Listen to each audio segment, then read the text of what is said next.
A little bit about me. I run a YouTube channel. John decided to send me the Elysian. I asked for the Evo, but he saw my channel and he thought that maybe the Elysian is better choice for me.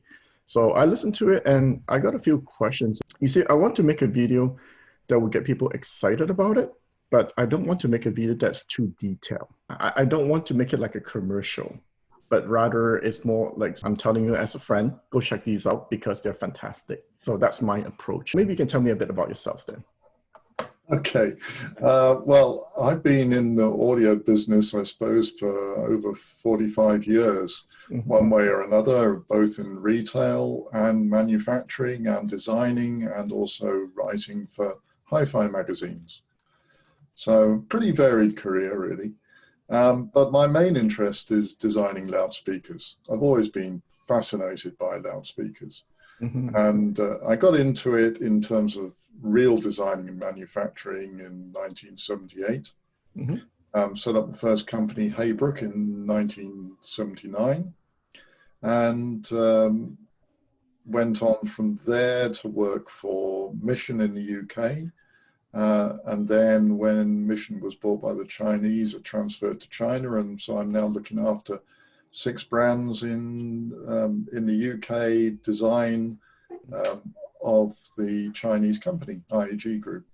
If I were to give you 2 minutes, tell me why should somebody go check out your speaker, your sales pitch, the elevator pitch? Okay, well, first of all, Wharfedale's a long-established brand.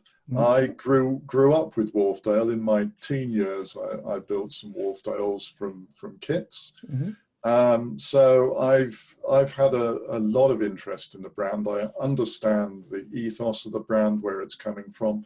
Gilbert Briggs, who formed Wharfedale, was very much of the opinion that what really matters, he himself was an accomplished pianist, and what really mattered to him was the musical performance of his speakers. Science was used, obviously, but science was used as an objective to getting a great musical performance from the speakers. And we still do that. I follow that ethos to this day. Science is obviously part and parcel of the beginning of the design. But you know what? I end up the final month of fine-tuning speakers, I do practically all by ear. So the science can take you so far. It gets you started. It's very good for prototyping. But in the end, you have to rely on the ear. And what I look for when I'm designing speakers is something that makes me want to continue sitting down and listening to music all day long. If I get a pair of speakers to that point, then I'm happy for them to go into production. And as far as Elysian's concerned, Gilbert Briggs at Wharfedale, he always had one high-end speaker. And I wanted to do the same for Wharfedale to eclipse the Opus range, to do something really, really special at the top end of Wharfedale. Every manufacturer, every speaker company talks about, I want my speaker to be the most musical, closest to the source and blah, blah, blah, right?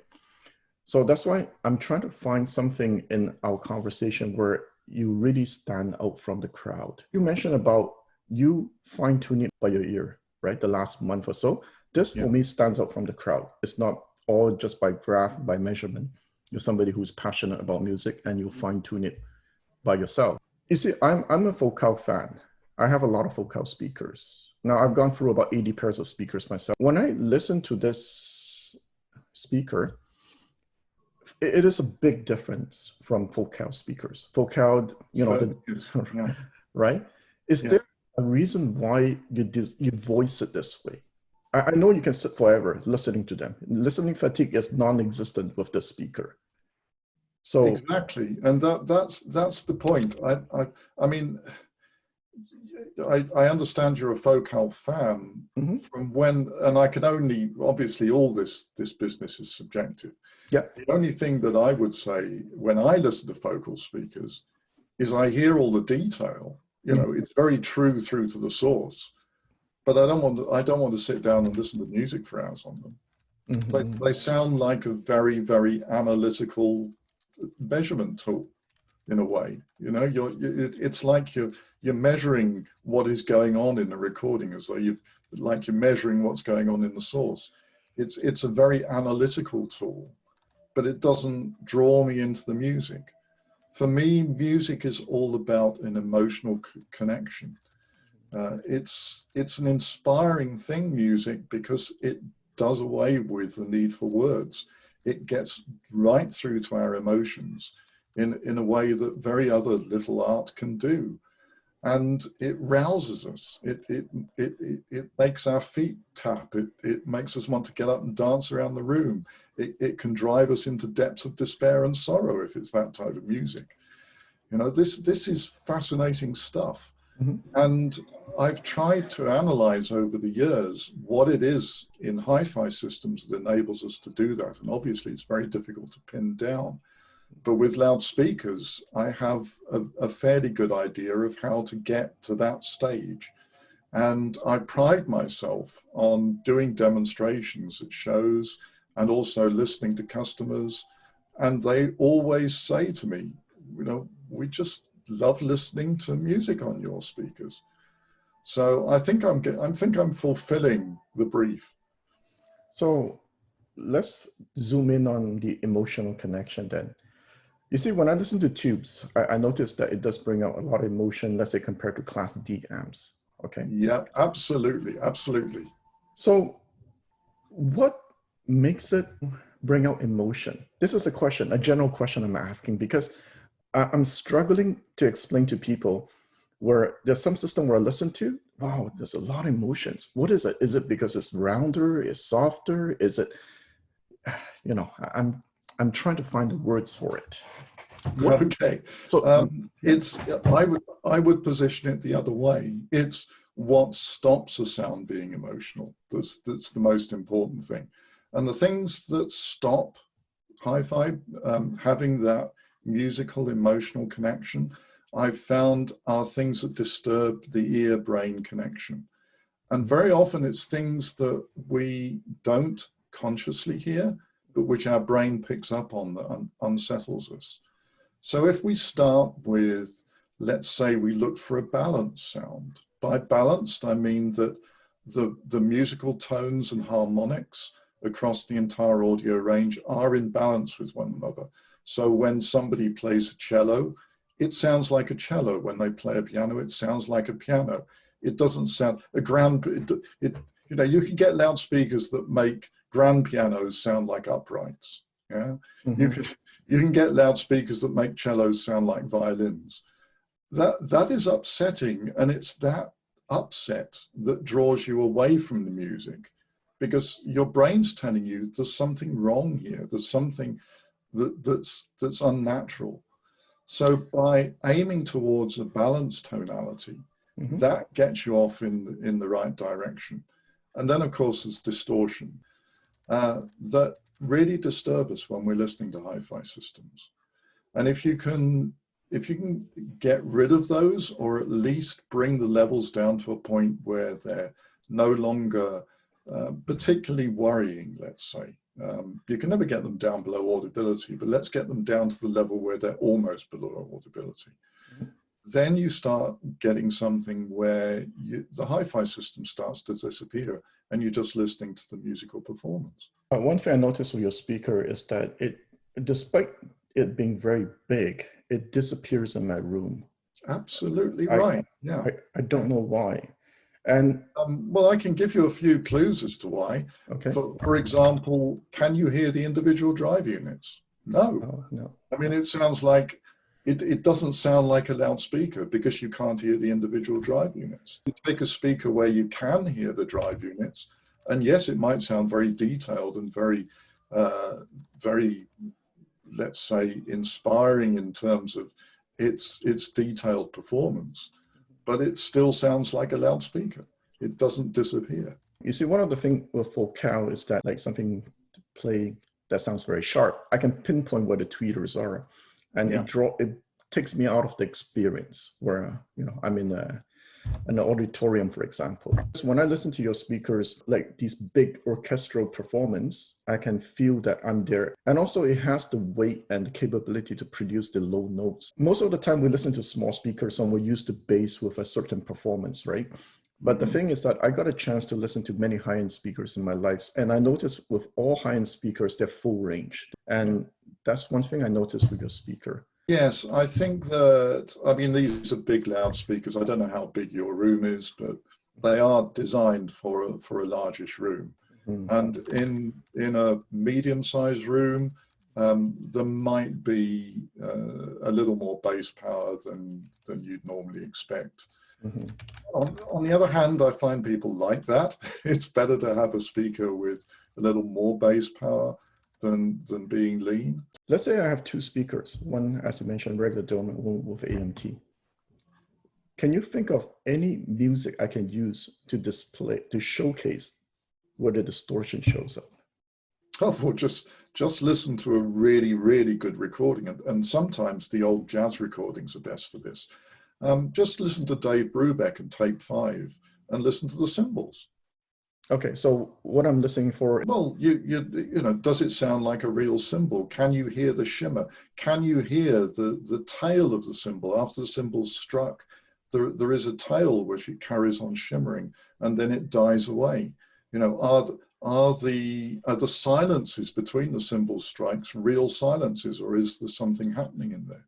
I see. You know, this reminds me of the quad speakers. One thing me and my friends talk about is that quad speakers, they might not have the sharpness of, let's say, a focal speakers and so forth, but each instrument is separated clearly from each other, and you can really localize them. And even though when a lot of instruments are playing, you can make out each instrument clearly. That means they sound correct to what they are, because my friends are musicians. And that's one thing they notice with quad speakers. And when I listen to your speaker, I hear similarities to that. Yeah, one of the interesting things that I've found over the years is that very often when I'm listening to hi-fi systems, like when I go to shows and I'm listening to other people's hi-fi systems, or even when I'm just, you know, testing things out, testing my fellow engineers' amplifiers or DACs or whatever.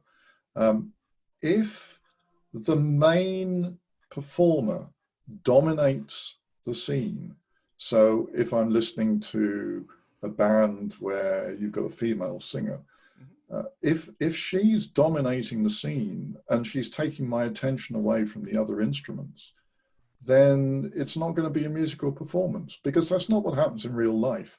If you go and hear a live band, you can switch your attention to any instrument you want to. It's not always dominated by whoever's hogging the microphone in the center. You know what I mean? Same if you go and listen to an orchestra. You can switch to listening to the piccolo, to listening to the triangle if you want to, even though it's being swamped apparently by the rest of the orchestra. You can still pick it out clearly, and you should be able to do that with a hi-fi system. As you said, you can do that easily with quad electrostatics. I hope you can do that easily with Elysian as well. Yes, I do. It's actually one of the strengths of your speaker, where when a lot of things are playing, like I can focus on one instrument, I can listen to the other ones. They don't dominate over each other. So when you go back to what people do in the recording studio, they make sure that everybody's contribution can be heard. Otherwise, there'd be no point in them being there. So it's an important aspect of the musical performance that you should be able to hear not just every single performer, but what every single performer is doing. What is their contribution to the whole? While we're at it then, let's talk about equipment matching. I just remember that. I find it's very efficient, the speaker. Yeah. What? Yeah, that's a very important aspect. Again, if we go back to the early Wharfedales, if we look at what Gilbert Briggs was designing, he was designing with 15-inch bass units, 12-inch bass units. You know, mid-range was typically an 8-inch unit, because he needed to get a speaker which didn't tax an amplifier, so that you could use 10 or 15 watt tube amplifiers with it. And when we started decreasing the size of speakers, when we started going down to tiny little stand mounted bookshelf speakers, the physics took a dive, and we had to have amplifiers of 100 watts or more in order to be able to drive them.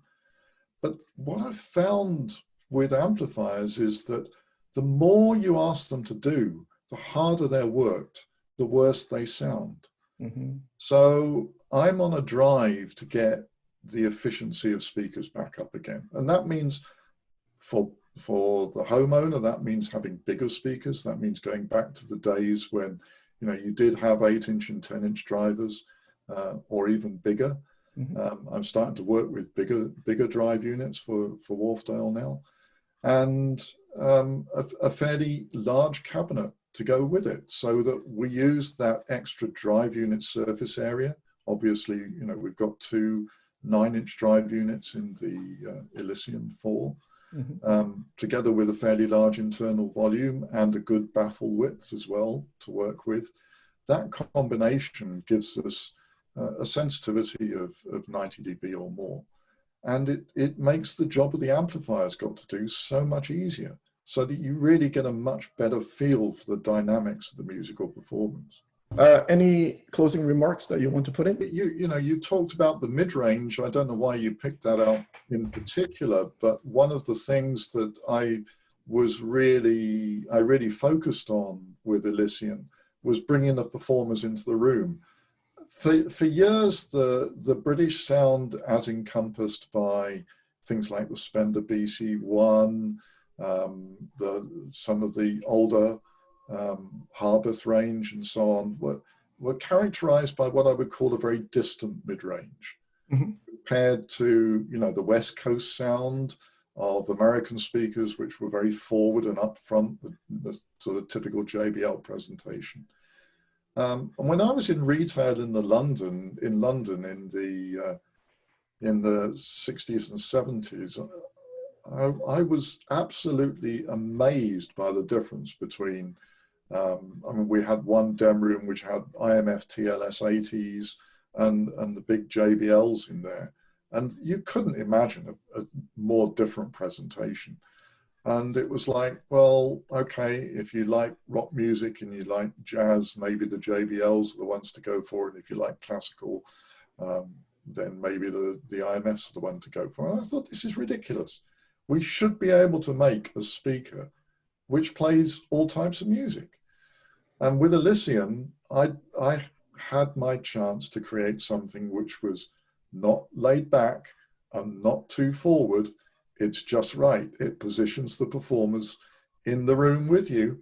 And you just hear, if the recording is very close mic'd, the singers are up front to you. If the recording is a little bit more natural, then the performers might be just behind the speakers. You know, that's where we should be, I think, in terms of hi-fi. I think we do demonstrations obviously all around the world.